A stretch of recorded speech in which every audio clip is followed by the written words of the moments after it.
Assalamualaikum warahmatullahi wabarakatuh. Perkenalkan, nama saya Henita, NIM 2011290037, kelas 3B Bahasa Indonesia, mata kuliah Morfologi, dosen pengampu Ibu Dina Putri Juni Astuti MPD. Baiklah, saya di sini akan menjelaskan tentang jenis-jenis morfem. Baiklah, jenis-jenis morfem di sini terbagi menjadi 4, yaitu jenis-jenis morfem berdasarkan kebebasannya, berdasarkan keutuhannya, berdasarkan pembentukannya, dan berdasarkan ciri semantiknya. Jenis-jenis morfem berdasarkan kebebasannya yaitu terbagi menjadi 2, 1 morfem bebas dan 2 morfem terikat. Morfem bebas adalah morfem yang tanpa kehadiran morfem lain dapat muncul dalam pertuturan dalam bahasa Indonesia, misalnya bentuk pulang, makan, rumah, dan bagus adalah termasuk morfem bebas. Sedangkan morfem terikat yaitu morfem yang harus terlebih dahulu bergabung dengan morfem lain untuk dapat digunakan dalam pertuturan. Dalam hal ini semua afiks dalam bahasa Indonesia termasuk morfem terikat.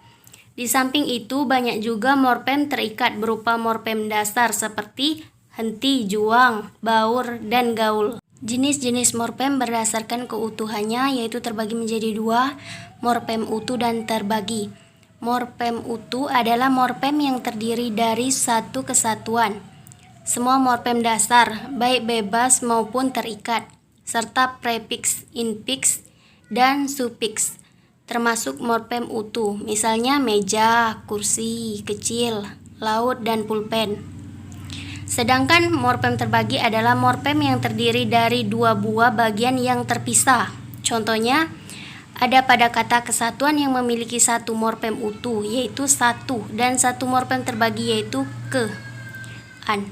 Contoh lainnya adalah kata perbuatan terdiri dari satu morfem utuh, buat, dan satu morfem terbagi, per, dan an. Jenis-jenis morfem berdasarkan pembentukannya terbagi menjadi 2. 1.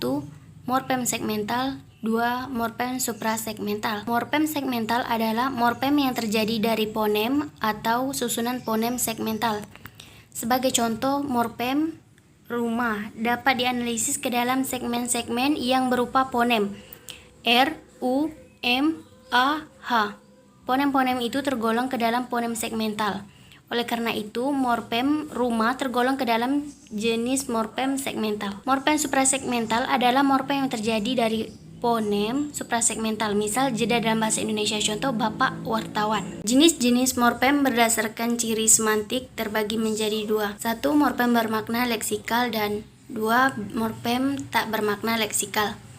Morfem bermakna leksikal merupakan satuan dasar bagi terbentuknya kata. Morfem yang bermakna leksikal itu merupakan leksem, yakni bahan dasar yang setelah mengalami pengelolaan gramatikal menjadi kata ke dalam subsistem gramatikal. Contoh morfem sekolah, berarti tempat belajar. Sedangkan morfem tak bermakna leksikal adalah morfem imbuhan, seperti ber, ter, dan se. Morfem-morfem tersebut baru bermakna jika berada dalam pemakaian. Contoh bersepatu, berarti memakai sepatu.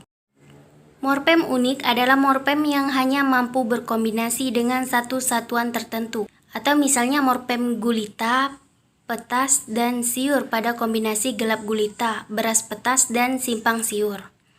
Sedangkan morfem dasar terikat atau prakategorial merupakan salah satu jenis morfem yang terikat yang harus mengalami proses morfologis yang dapat terjadi dengan bahan dasar morfem dasar terikat, yaitu afiksasi, reduplikasi, dan komposisi. Itulah yang bisa saya sampaikan, semoga bermanfaat. Terima kasih. Wassalamualaikum warahmatullahi wabarakatuh.